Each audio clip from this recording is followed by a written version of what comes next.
No, Blower is fine. Mafamba musha. Tafamba musha sterek. Anditi. Yes. No, tinotenda Mwari. Yes. And we are meeting again after such a long time. After such a long time, yeah. But this time on a very different, very different issues. On a very different. So, are you still into music promotion? Well, I had taken a back seat. I had taken a back seat because of the challenges that come with music. Yes, I was more into advocacy of health issues now. Yeah. Yeah, but as we start, one thing of interest that caught my eye was an article that was in one of the local papers. Pamaitanzi, the title was "My wife beat me. My wife destroyed my life." You know, it's very rare to murumega. Abude pachena share such kind of information. Yes. And would say, this man is very brave, brave enough to. Yeah. What really happened as we get into the issues of the day? Well, let me tell you the truth, my brother. It's my marriage started very fast. So when my wife was pregnant, honestly, there were times I used to be violent towards her. Okay. Yeah. On a couple of issues. But then now when she was strong enough, when she had delivered and stuff, she akasimba kundidarika. Yeah. Saka taiti tichirwa zviya ondigarira ndotozosevhwa nemwana walandlord patainingirekina patairoja zvedu. Yeah, otherwise zvisiri izvozvo ndairohwa chaizvo. But the violent part, did it start when you were in a boy-girl relationship? Kana yakatanga yai husband and wife? Yakatanga ya husband and wife. Zvaiitika ndezvekuti ndanga ndisingabve pafoni. Zvese zvinhu zvandaita zvanga zviri zvepafoni. Saka zvaimushungurudza. Okay. Iye manje ubva atanga kutaura. Mukutaura ikoko she out-talks me. When she out-talks me, ndindobva ndaitawo hasha. Then pachokwadi I would start by clapping her. Zvinhu zvaive so bad that akatomboda kushandisa banga on herself. When she was still pregnant. But I had to stop her. Ndaimushungurudza chokwadi chakanaka. Yes, during her pregnant years. So can we say you are a violent man? Naturally, I am not violent. But the pressures of life and pressures of things that were happening that time. Neniwo kutadza kuhandle marriage. I think ndakashaya marriage counselor. Ndakashaya murume kana varume vaindiudza kuti no, marriage ukapinda mairi unodai ukudai ukasangana nezvakadai unodai. Saka ndakatadza kuzvihandla. Saka mukutadza kuzvihandla, I'm a short-tempered person. Okay. Yes. Saka short temper here is what translates into violence. But I have since transformed. I got help from the victim-friendly unit. Okay. Westcom kupelanda Bulawayo. There is a man anonzi Manawa. He helped me a lot. Head of CID. No, young man. Kana marriage udaro. And I also got help from Glenda Capital. She did a show about that. Akandwandira an apostle who advised me as well with the kana uri marriage azinzwaro. But ndakazowana that sort of help mdzima yatoenda. So it was too little too late. Yeah. Ndauza handipakurambana apa. What was the talk and the final day when you separated?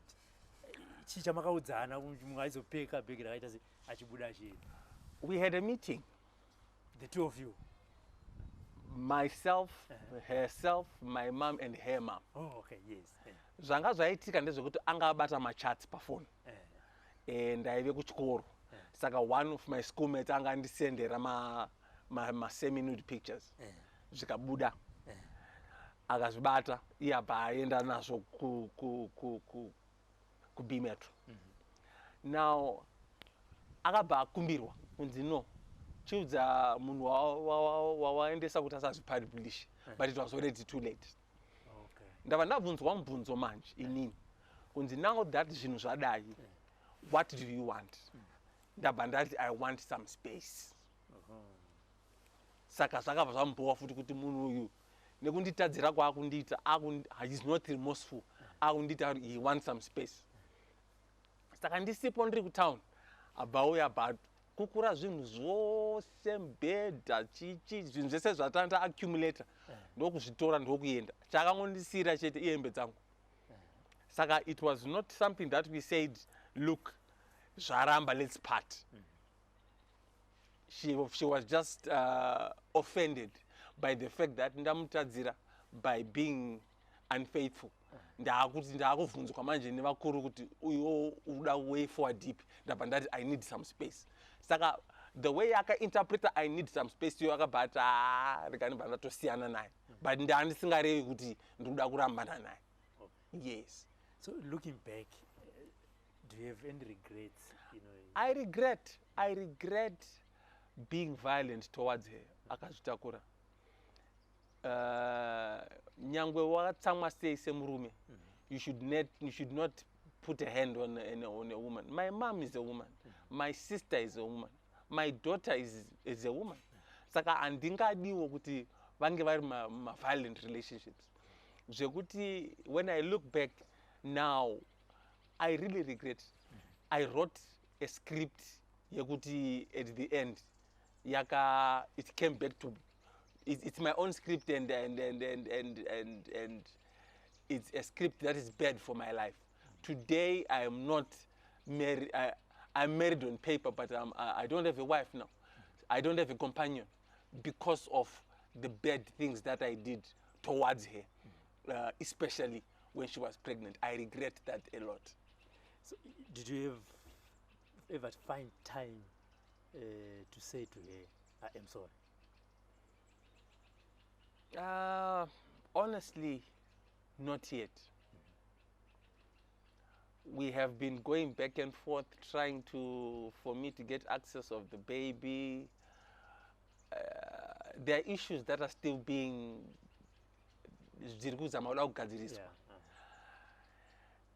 and ini wacho handisi kuziva kuti ndirudii pachokwadi. Saka time yandikataura naye ndaitaura naye handina kuti sorry, but ndaitaura naye ndichiti you are my wife. Uri my wife wakadaro ndine ma conjugal needs handinawo. Hatisati tadivorce. But no, there are other issues that need to be addressed other than conjugal needs. Saka ndaka-addressa nyaya isiriyo instead of going to her and apologizing and starting afresh. Yes. Saka again, it is all on me. Assuming Mawana Mkana, sitting face to face as we are doing today, right now, what would be the first words that will come out of your mouth? And let's also say she's watching this program at the moment. Well, if she's watching, I want to say to her, ndokumbiro regerero pane zvandikakuitira zvese, especially period wakazvitakura pandai kuabuse physically. Ndiregererewo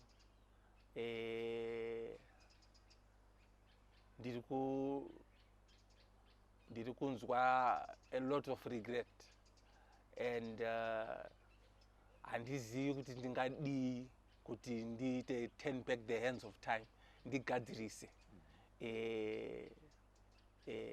that period yandikakuabusa yandikakutadzira semurume wako. Ndiri murume wako ndaifanira kuva your protector not your abuser. Sakana, if you are watching, please forgive me.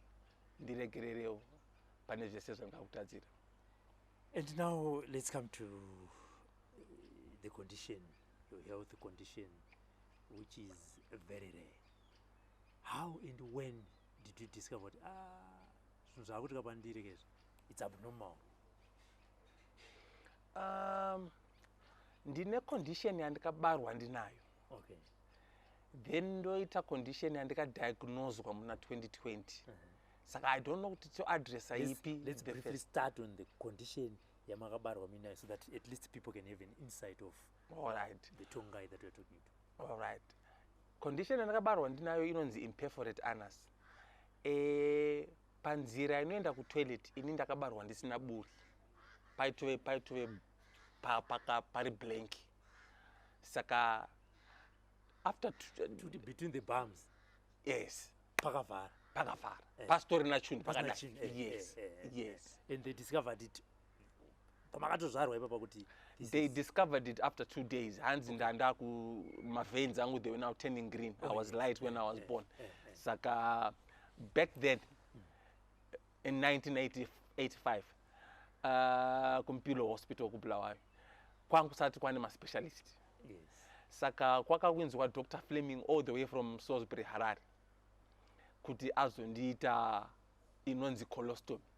Colostomy ndo vanobva vavhura padumba vobuditsa large intestine. Saka unenge wakuenda ku toilet through a colostomy bag. Saka it's a difficult condition kui explain, especially muchishona chedu kana isindebele sethu esizwisisa. But kubarwa usina nzira kana kuti buri rinoenda ku toilet.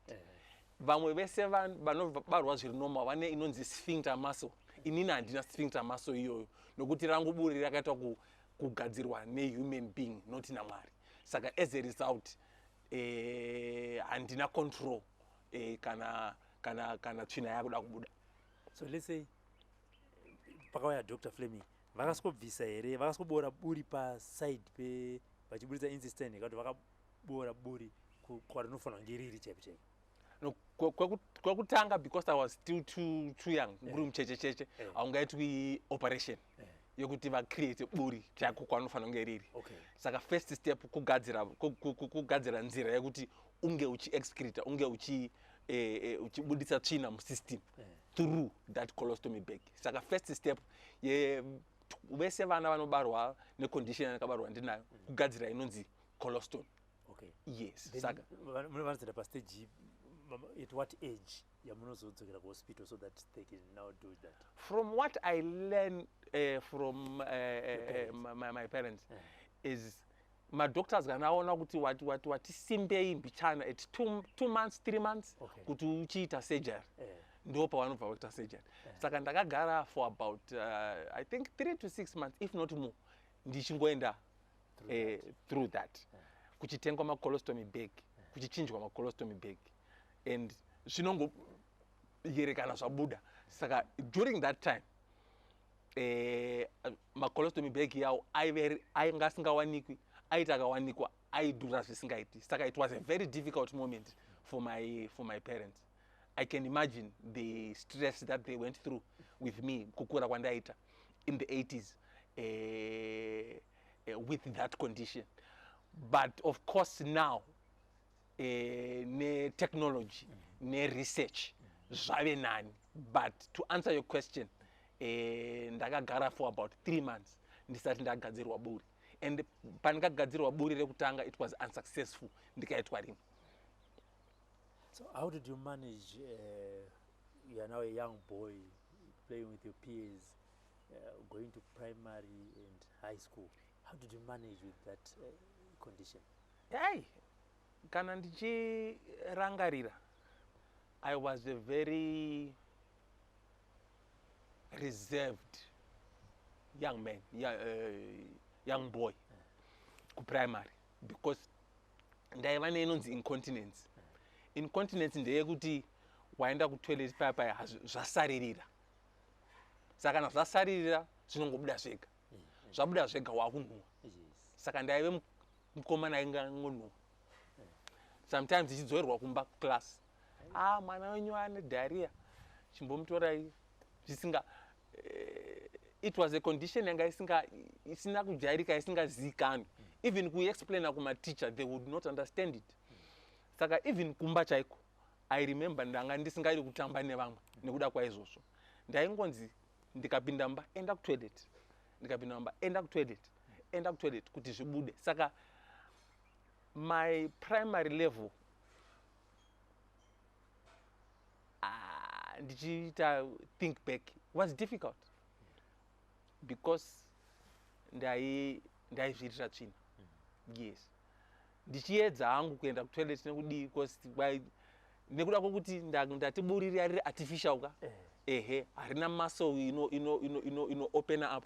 Saka push it. I have to push it. Pushing iyoyo manje it was so difficult. Yaindirwadza physically. Yes. So as growing up as a young boy, I was reserved.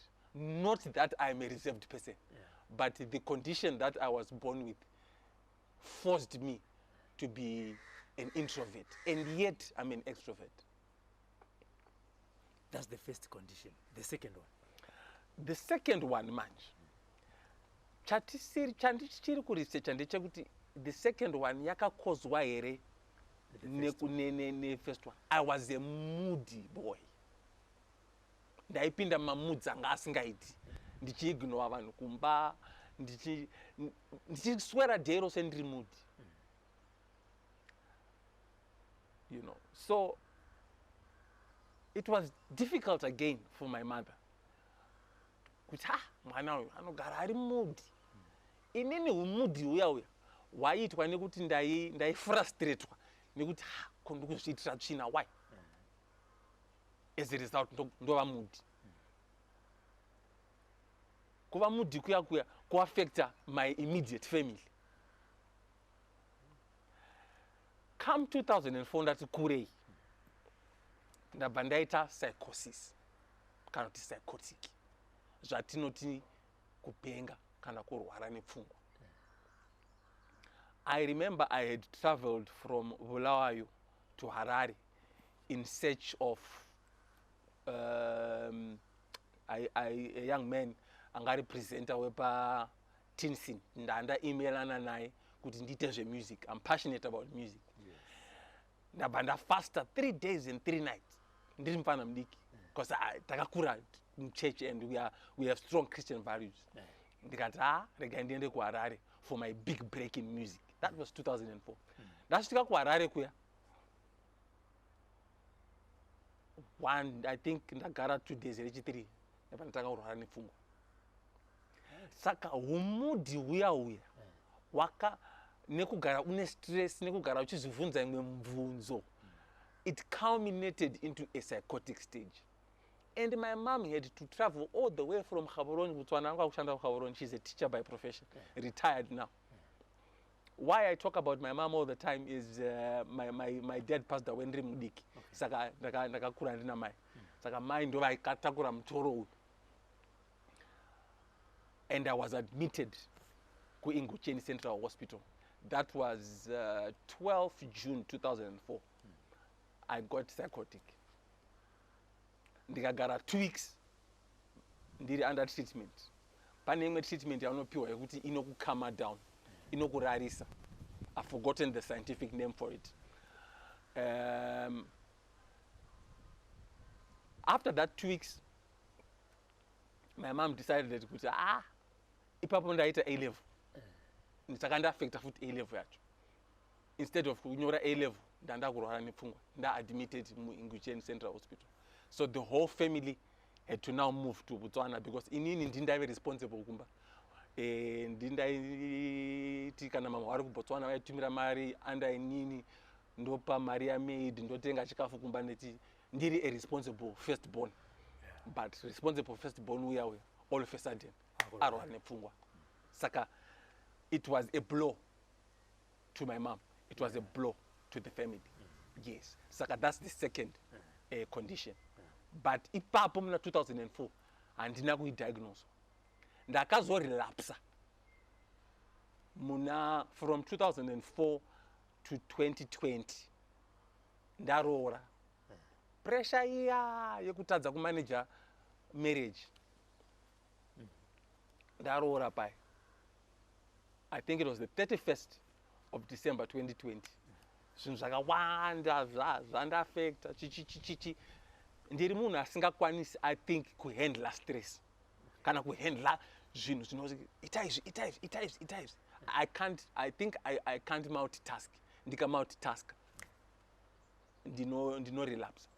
Saka ndakarelapsa ndikaadmitwa futi muna 2021. Ndopandikazodiagnoswa necondition inonzi bipolar mood disorder. But psychologist ivavo I don't know whether I should mention him. Psychologist vakandidiagnosa kuingucheni vakati ndine condition inonzi bipolar with narcissistic personality disorder tendencies. Saka handina mood disorder chete but ndine personality disorder. Saka vanhu ngavazive kuti kune mental disorders, koita mood disorders, koita personality disorders. Zvese izvozvo zvinoita fall under mental health. So how can one tell, assuming kuti tambogara tese for 1 or 2, 3 days, how then can one tell kuti iyi ndo yaitaurwa yeye?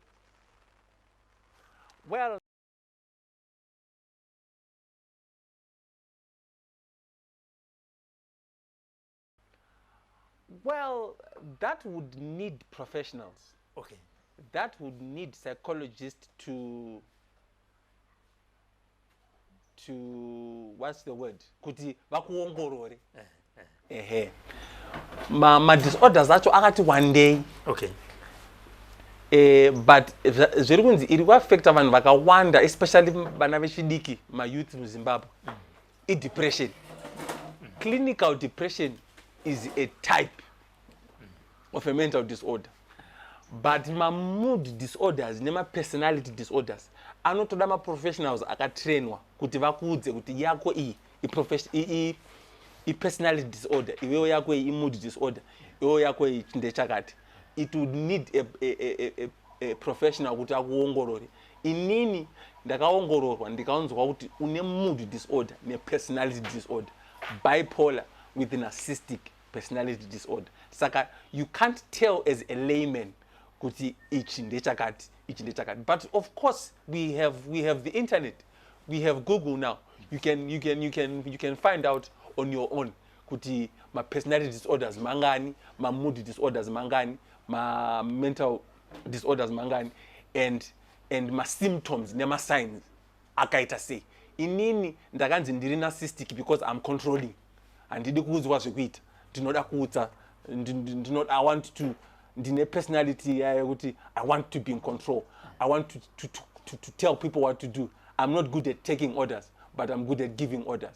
That's narcissism, of which a lot of people have that trait and that characteristic. Even machizviti havana mental condition. Kusaziva, but inenge itori condition. Inotoda medication inoku calm down. Inini ndinotora just before I came to see you, ndatora inonzi carbamazepine. Inondibatsira kuti mood yangu ndisave too manic. Yavanoti hyperactive. Kana ndisave too depressed. But mood yangu inge iri moderate. Ndinge ndichikwanisa to live a normal life like everyone. But language ndakuikwanisa kuitaura nokuti ndakaudzwa nema professionals. Ma professionals avo anowanikwa kuma psychiatric hospitals, of which ma psychiatric hospitals vanhu vanopa stigma yekuti kune vanhu vanopenga, saka havadi kuendako, and they shun ma professionals, which is wrong. Saka ndiri kutaura ndichiti nhasi uno, do not stigmatize psychiatric hospitals. Ndo kune vanhu vanotobatsira kuti uzive kuti iwewe une depression, une bipolar, uri narcissistic kana kuti une personality disorder. When you got married, did you sit down with your girlfriend. Okay, when you're dating and you are now in a serious relationship, obviously you could not just meet a girl and then open up like what you've done. You are now in a relationship and it's developing, to be serious. Did you open up? This is the other Mudarikwa that you don't know. This is me. Dinema conditions are starting with the one that you told me that was, from birth. Okay. What happened with my wife is taizivana from kudara as far back as 2015. Takasangana ku church. Oh, okay. Taimba tese ku church. All right. Right. So, but we were just friends. And then life continued.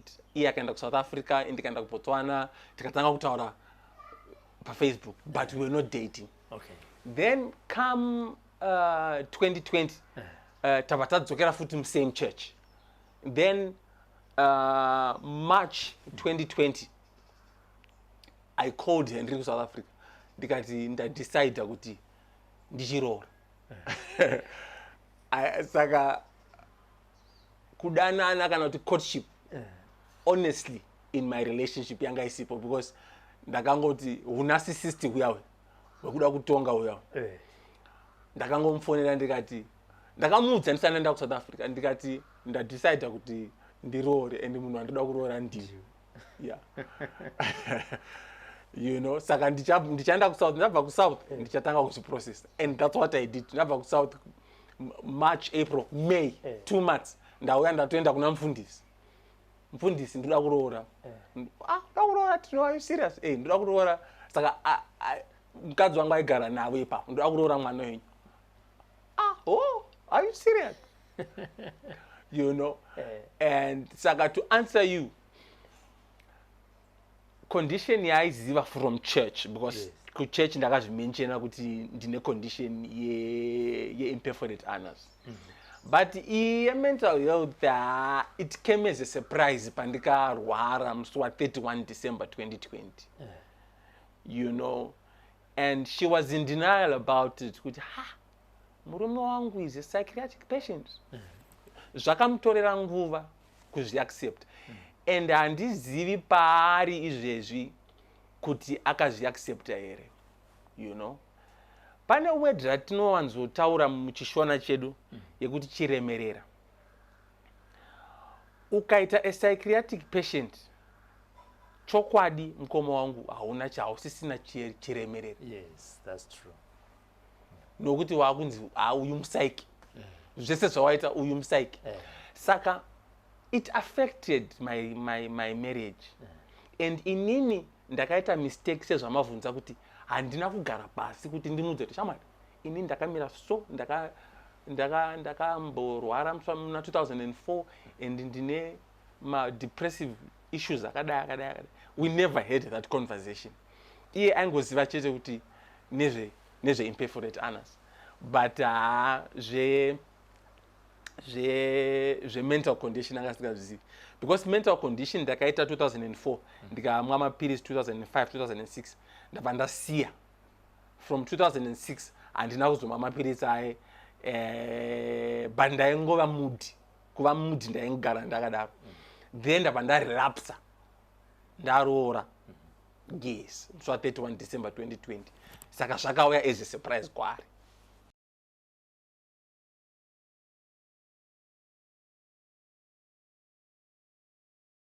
So, in all this discussion, Mr. Mudari, don't you think you also have been unfair to your partner? I know you are controlling because of the rare medical condition that you have.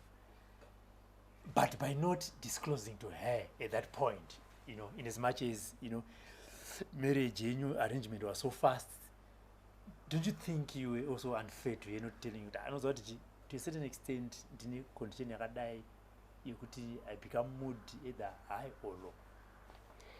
Yeah, murukurevesa ipapo.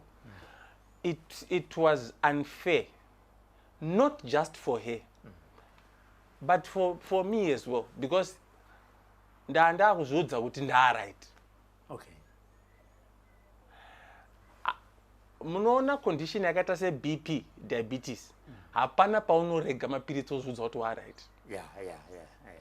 Saka ndo zvinoitika manje kuma psychiatric conditions, kuma mental conditions. Hauzoudze kuti ndichamwa mapiritsi evanhu vanopenga nda right. Saka I was unfair on myself first of all. Kuti I made a decision yekungosiya mapiritsi ndisina kuudzwa nemaprofessionals kuti chisiye. Yes. And I was very unfair to my wife because I did not explain to her in detail. Maybe she might had an idea of the kind of a man yes, who's your husband. Yes. But kugara naye pasi nekumurondedzera sekurondedzera kwandiri kuita izvezvi chokwadi muri kurevesa ipapo, it was very unfair for me to do that to her nokuti akaita decision iri misinformed nokuti anga asina information yose concerning her future husband at that time. Haana kuzozvifungisisa zvose. Ndakangomudza nezvecondition 1 chete ye-imperforate anus. Iyi ye-bipolar, ye-mental health, ye-mental problem. Ndanga ndisina kumudza. From church or from within the society, did they not pick that this boy, this man, is a bit, let me just be unfair here and use the word abnormal? Let me put it in short. Sometimes they don't get this now. Well, mukurarama nevanhu, I think vanhu vanogona kukuudza kuti uyu kana achizvipresenta kuvanhu anozvipresenta semunhu ari very normal, atori extraordinary. Ndaitoita zvinhu mucommunity zviri extraordinary, you know, music nekudzidzisa maths zviri extraordinary, the way I present myself, the way I do my hair, the way I dress, you know. Saka I was the last person okufungidzirwa kuti idzi dzingave dzine problem yepfungwa. Yeah. Do you see that? Yeah. Yes. But of course ndakabarwa ndinayo iyi vanogona kunge vakaipika because kana ndiri muclass ndaigara ndine air freshener and ndaiti ndiri muclass ndaigona kungodisappear kana zvandivinga zvandibata ndakuda kumhanyira kutoilet. Izvo vanogona kunge vakazvipika here and there. Yeah, but mental health, honestly speaking, akati waingoona but kana vakuyonzi akuya munoziva obva utakautaura takuya dzinotacha. Well, yeah. So let's move forward. Let's fast forward. And then at one point you decided to form or to start an organization that do awareness, lobby, and advocates for people with your rare condition. How did that idea come about, and where is the organization right now? 2018 June ndakaregister organization inonzi iyo Rare Diseases and Disabilities Africa Foundation. Ndakabatsirwa namai vangu nemunin'ina wangu anonditevera kuti ndiregister. How did that come about? Ndakaona kuti musociety medu pane zvimwe zvinhu zviri taboo kutaura, zvinonzi izvi hazvitaurwe, izvi hazvifanirwi kutaurwa, kana kuti izvi zvinoyera kutaura. Saka what happened kuti condition yangu inini nditange kuziva nezvayo social media. Okay. Yeah.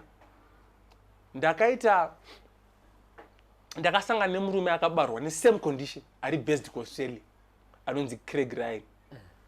Ndiye akandiudza kuti no Dino, condition iyi unodya so, orarama so, woita anonzi daily enemas kuti unge uchiclear system yako. The guide, was he on his profile, was he talking about that condition or? Zvakaitika zita recondition ndichikura tanga tisingarizive. Yaingonzi hernia. Asi isiri hernia. Saka nyaya yema-rare diseases panoitika misdiagnosis. Kuti unopa imwe rare disease zita risiriro. Saka tichikura my support structure vaiti hernia. Okay. Only for me to find out through research manje yeGoogle kuti inonzi imperforate anus. Ndakugoogla manje nezve imperforate anus. Ndo pandakabva ndasangana nani na Greg Ryan ku Facebook. Ndapinda muFacebook profile make ndakuona ari kunyora zvinhu zvinotoitika kwandiri zvaiitika kwandiri. I reached out to him ku messenger. Ndika immediately akatorespond. But we are a community. Unofunga kuti wakaroiwa. We are a community of some people in Australia, America, Europe, and even Africa. Not just Africa, even Zimbabwe. Mutori neki. Nevanhu vane condition yawakabarwa unayo iyoyo. Oh. Yeah. You know, so I value social media because it liberated me. I value the internet and the World Wide Web. For me, it has worked for me. Saka ndasangana na Greg anga ane organization yake inonzi 1 in 5,000. Why chinzi 1 in 5,000? Nokuti condition ino affecta 1 in 5,000 births worldwide. Okay. Saka mukutaura na Greg ndapandaona kuti no man. Ndakura ndichizvibvunza mibvunzo yo imwe isingapindurike. Ndichifunga kuti ndakaroiwa, ndichifunga kuti black magic, ndichifunga kuti munyama, ndichifunga kuti Mwari havandide, you know. And then I said no man, but I need to address these things. I need to be the person anotaura zvinhu izvi uncensored. Ndisinei nekuti hanzi chiremerera changu, dignity yangu. Of course, maybe dignity of family yangu is compromised. Dignity of my wife is compromised. But it is a calling of talking about rare diseases, rare disabilities, rare conditions that affect people, not only in the white community, but in the black community as well. Not just the American black community, but the Zimbabwean black community. We have rare diseases. Zvirwere zvisingazikanwi, zvirwere zvisingataurike, zvirwere zvinonyadzisa. Ngazvibude pachena, ngazvitaurwe. Vanhu ngavadzidze nezvazvo, ngakuve neawareness neadvocacy. Ndo reason yandikaregistera organization iyoyi inonzi Rare Diseases and Disabilities Africa Foundation. Short, RADA Foundation. So the RADA Foundation, who is in the organization? It's a family trust. I'm the founder. My young brother is there. My young sister is there as a trustee, founding trustee. My mother is also in there as a founding trustee. My cousin, mzukuru wangu, is also in there as a founding trustee, Sakatiri 5. But pandinoita ma programs, ndinotsvaga ma volunteers. Anditika, ngatiti ndoda kuita workshop. My family members very busy on life yavo. Because this is not really their calling. Vanoita on life yavo. Ndinotsvaga ma volunteers, especially my youth. Ndinofarira kushanda nema youth. Saka ndinoita youth development yakanyanya. Saka kana ndichiita program, nokuti it's not a fully fledged organization. Ndinotsvaga ma volunteers for a specific program. Yes. So in terms of membership. Right. Membership ndave nayo kumakokova. Makokova is the Mbare version of Bulawayo, the oldest township in Bulawayo. Tine membership kunonzi ku Flats. Tine membership kunonzi ku Vundu Flats. Tine membership kunonzi ku Tongrove.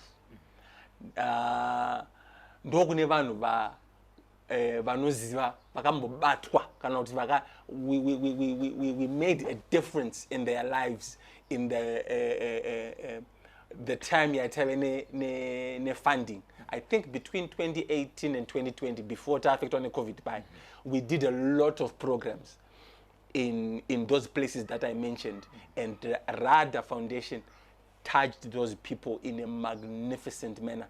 And today their lives are never the same, and they know that there is a Tinotenda Mudarikwa out there who advocates for persons with disabilities. But disabilities come in two forms. There are invisible disabilities and visible disabilities. Kana wakanditarisa ungafunge kuti ndinganzi ndiri disabled, but nditori disabled.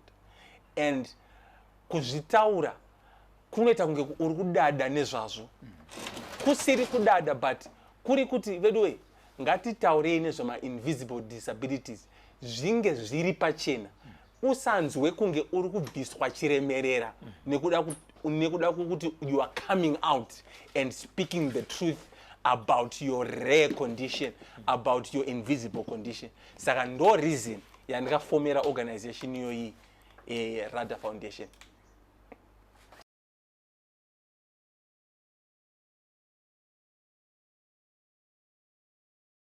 One of the issues that affect organizations, is funding. How are you managing, in terms of funding RADA? We were quite blessed, Chokwadi, from 2018 to 2020. We partnered with an organization that is based in Nashville, Tennessee, in Care Beyond Diagnosis. Ndoya IT Fund from inception, 2018 to 2020. They gave us small grants, but they amounted up to $8,000 US. And that was a period that RADA Foundation was at its peak. Yes. Pataitama programs,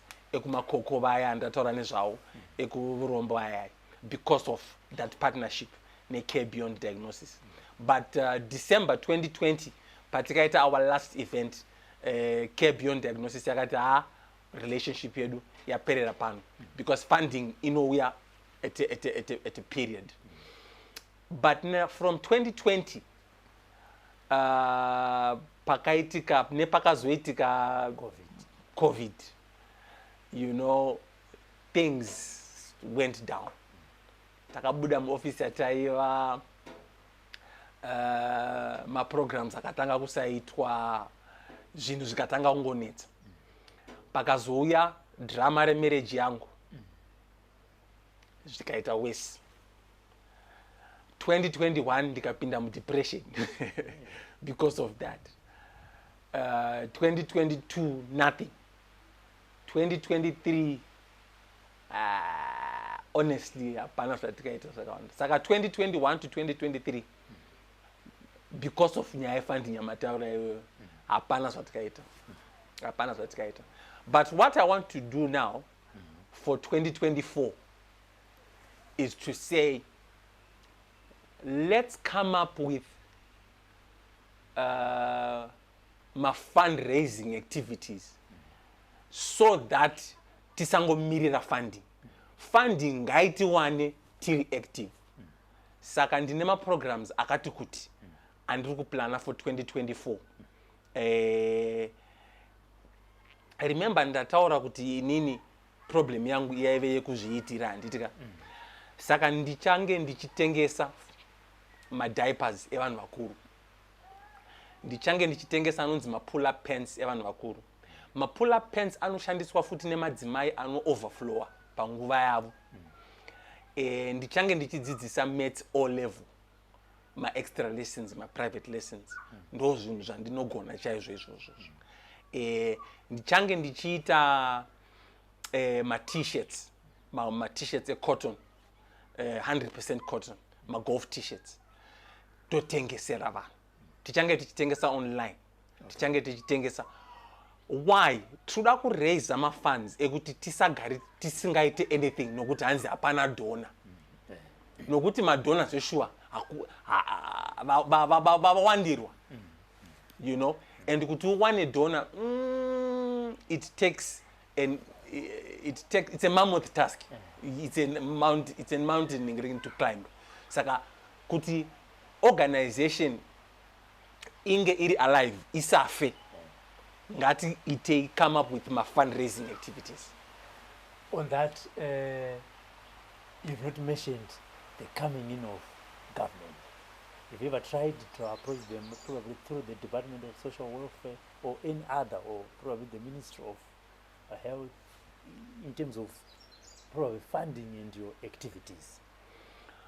Wow, the Ministry of Health has been quite good to us because in 2018 vakatipa MOU 5 years. Oh, all right. Yes, Okay. but young guys think I involve in funding. Yeah, involve. I would say you can have access to hospitals, access to patients, access to other issues, health institutions, within the jurisdiction of the Ministry of Health. But it's a synergy funding component. Okay. Tikaita futi MOU ne Ministry of Local Government, Bulawayo Metropolitan.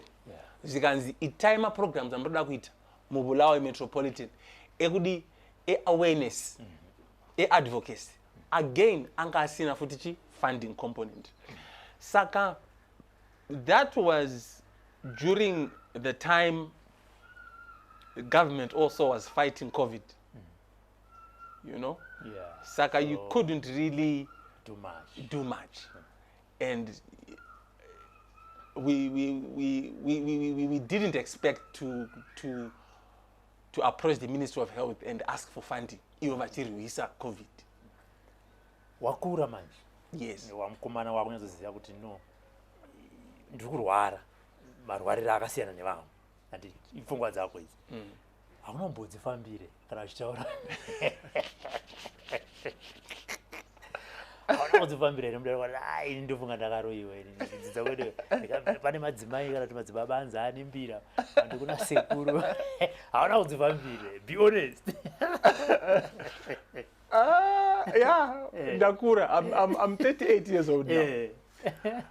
Ndinoda kutenda mai vangu nokuti vakandikudza muchechi.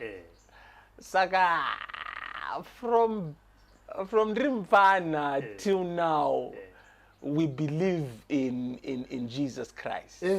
Kwenda kumadzimai is the same God. You know why I'm asking this? Yes, in as much as on a lighter note. Yes. We want someone who is also watching right now to really know that our ambassador is speaking. He said that no condition iripo. Auna kuruya. So don't waste time uchenda kumadzibaba. Don't waste time uchenda kunganga. What you need to do is what we have been explaining. You need disability, it is different. You need chirwere, chiri rare. Like what you said, 1 in 5,000 worldwide. Saka you can imagine. Saka imagine kuti iwewe manje ndozva wakaita. So kuti munhu kana akazoenda pampostori asanyebero. Yeah. And post pamwe iwe wakaenda wakanyebero. That person wasted your time. Yeah. But kutanga izvi ndezvaMwari. Yeah.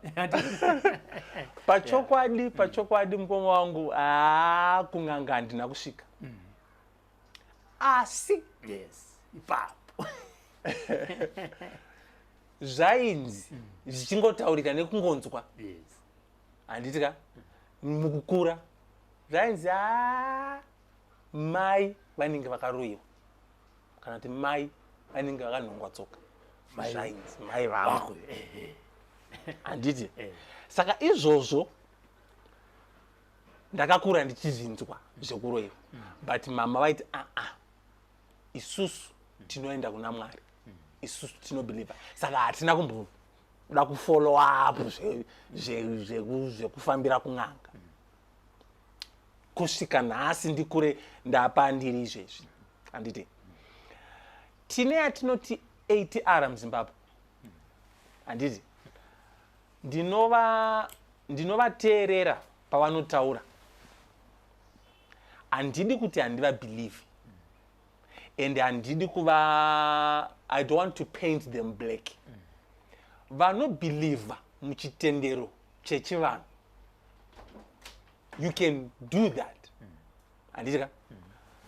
But kana une rare condition, exhaust all the medical channels that are there.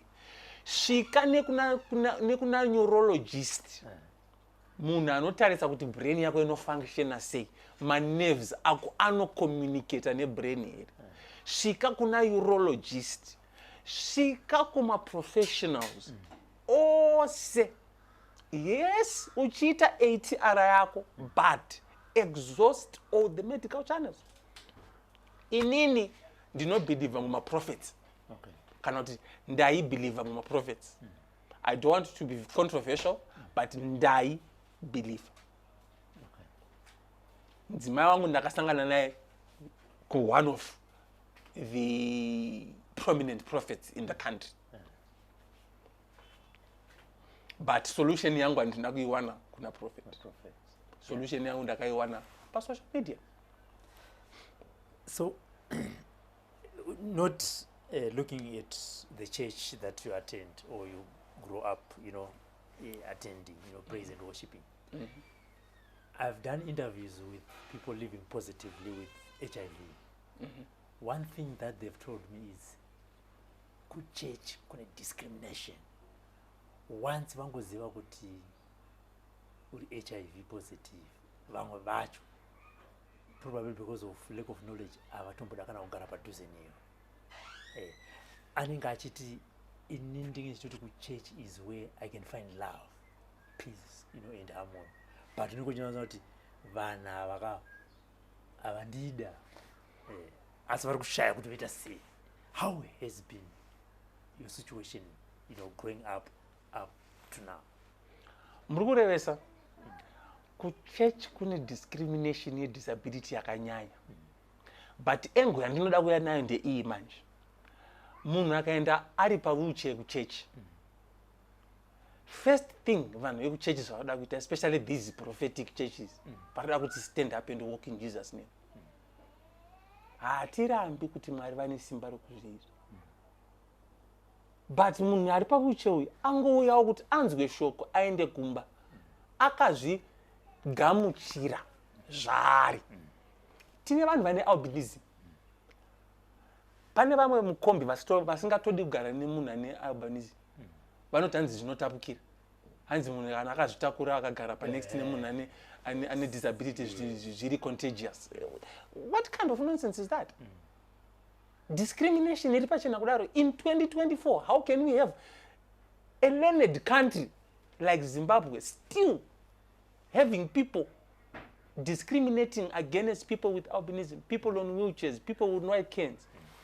My church ngasawane opportunity yekuda ku performa ma miracles.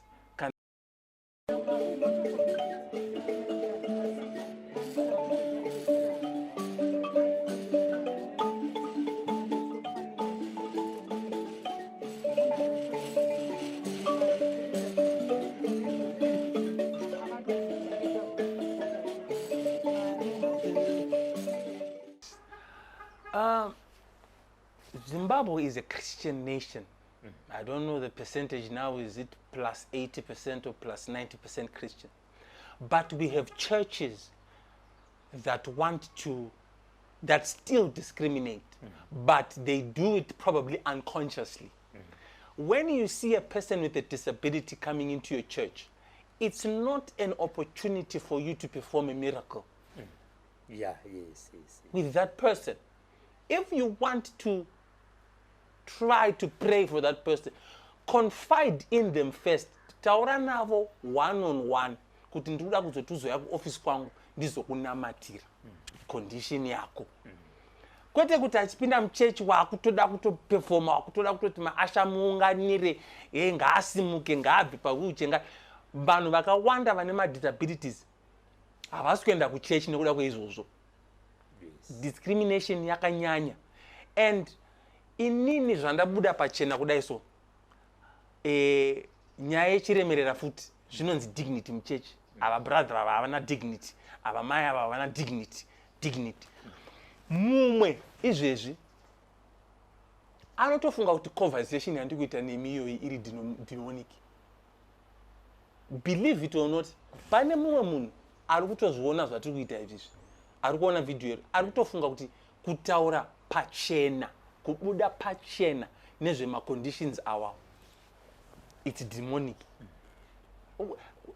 What's demonic about liberating people with information? Yeah. Mumwe munhu anototi ndiri kubvisa family yangu chiremerere, ndakufanira kufamba ndichitevera every Mudarikwa to say I'm sorry, I did an interview talking about rare diseases. But my family understands that it's my calling. It's what I feel and what I know that I must do, what God is keeping me alive for. Andina ma talents akawanda, but I'm an orator.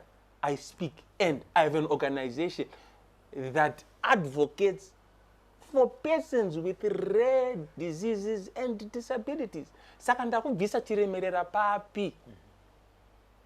You know, so to answer you, yes, there is massive discrimination in churches, and I would like to appeal to churches out there, especially Christian churches, because tinema dinoningi akawanda. Yes. Confide in people with disabilities first and pray for them after they would have wanted to be prayed for concerning their condition. But sometimes when they, not sometimes, but when they walk into your church, like a regular Christian, voya vonzwa shoko voenda kumba. So let's stop discrimination of persons with disabilities, rare, invisible, and visible in churches. If you are to appeal to the government, what should be your message to the government of the day? My message to the government is to say, yes, we understand that there are other pressing issues that you are currently handling as the government. Issues to do with cholera, issues to do with water and sanitation. But what about the disability sector? 15% of the world population are people with disabilities. So if we say 15% of the population in Zimbabwe are people with disabilities, it is a constituency that you cannot ignore. But we appreciate the government for putting efforts in making sure that in these ministries there are representatives of persons with disabilities. Now, there are people with invisible disabilities. For instance, young people who are being affected by drug abuse, they eventually develop a disability. They are in denial about it, but they eventually develop a mental disability. Let's have a fund, treasury. Let's have a fund that caters for persons with disabilities. And right now, as we speak, all psychiatric hospitals in the country are not getting medication.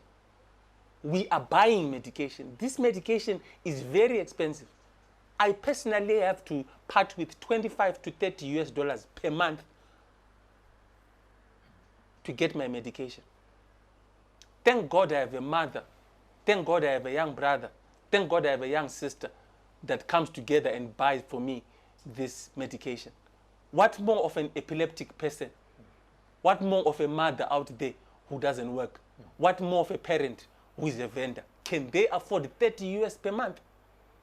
So again, we implore Treasury to look seriously into that part. We need to supply psychiatric patients as we were doing with free medication. Before we close, your music,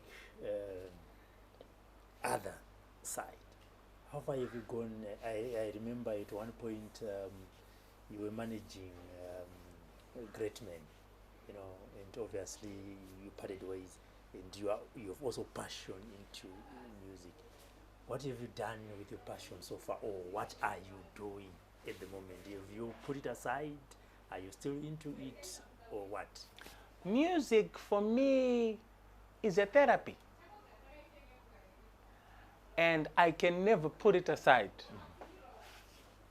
I am inspired very much by the late Lundi Diamaha from South Africa. Whenever I felt low, whenever I felt suicidal, whenever, you know, because mental health comes with feeling suicidal at times. Yeah. That's another topic for another day. But I would play Lundi's music and I would feel better. And because I advocated for persons with disabilities, that's how I got to meet great men. Okay. Yeah, and we did quite some programs with him in Bulawayo before he was the great man that everyone knows. I also had some time to talk to the late Terry, may his soul rest in peace. So music for me, I advocate for persons with disabilities as well. Prudence Mapena from Bulawayo, I always talk to her that we need to do something. Marvelous Chuma, she stays in Bulawayo, but she's from Binga. We want to promote and preserve Tonga language. We are doing projects with her as well. When I was on my way to Harare, I was talking to a certain man, I've just forgotten his name. We are partnering to do a music video. Yenziyo nonzi mwana. Nziyo iri kuti munomudzimbira mwana komana, munomudzimbira mwana sikana. Kuroya kwenyu kunodzimbira mwana komana, kutuka kwenyu, kushora kwenyu kunodzimbira mwana komana. So I'm using music to again address issues to do with disabilities, issues to do with the rare diseases. And we're going to take this music, put it on Spotify, iTunes, everywhere where music is found. So music is very close to my heart, and I said I can do two things: sing and teach maths. So I'm not leaving music anytime soon. What is your message as you conclude to parents with children or family members who have a rare disease? Vabereki vane vana vane ma-rare diseases. Number one, musanyare kutsvaga rubatsiro. Musawandise mwana wenyu ane urema usingaoneki, ane chirwere chisina kujairika. Abantwana ngabantwana abavela kuNkulunkulu. Saka chipo chaunenge wapiwa naMwari, iwewe usawayi wakufila kunge wakatukwa kana kuti wakaroiwa. Hauna kuroiwa, hauna kutukwa. Contact Rare Diseases and Disabilities Africa Foundation and let's partner. If you want to remain anonymous, yes, remain anonymous. It is your right to preserve your privacy. You have a right to privacy. It is your right to preserve your dignity. But please, for the sake of your child, be open about their situation. And God will see us and help us to address issues to do with rare diseases and rare disabilities, especially mental health disorders that have affected our country. Come out in the open. Don't let that condition tear up your family. Musavalokere mumba vana ngavaende kuchikoro. Abantwana abalama disabilities ngavahambe esikolo. There are schools that are designed for inclusion of vana vanema physical disabilities, because kana one physical disability hauna mental disability. Kana one physical disability uyenelisa ukuya esikolo. So the issue of education is important, the issue of information is important, the issue of using social media and the internet in a positive manner, it is important. Ngati sati, it's taboo, it's too sensitive to talk about. Let's talk, let's come out in the open, and we will see a better Africa a better Zimbabwe. I thank you. And for those that want to get in touch with you, where can they find you? You can get in touch with me on radafoundationzim@gmail.com. Feel free to send a WhatsApp message on 0775 872297. I am there 24/7 to address issues to do with rare diseases. Fortunately, with this work, I am connected, or we are connected, to 65 professional doctors who are readily available to help rare disease patients, rare disease parents. So again, contact 0775 872297. I thank you.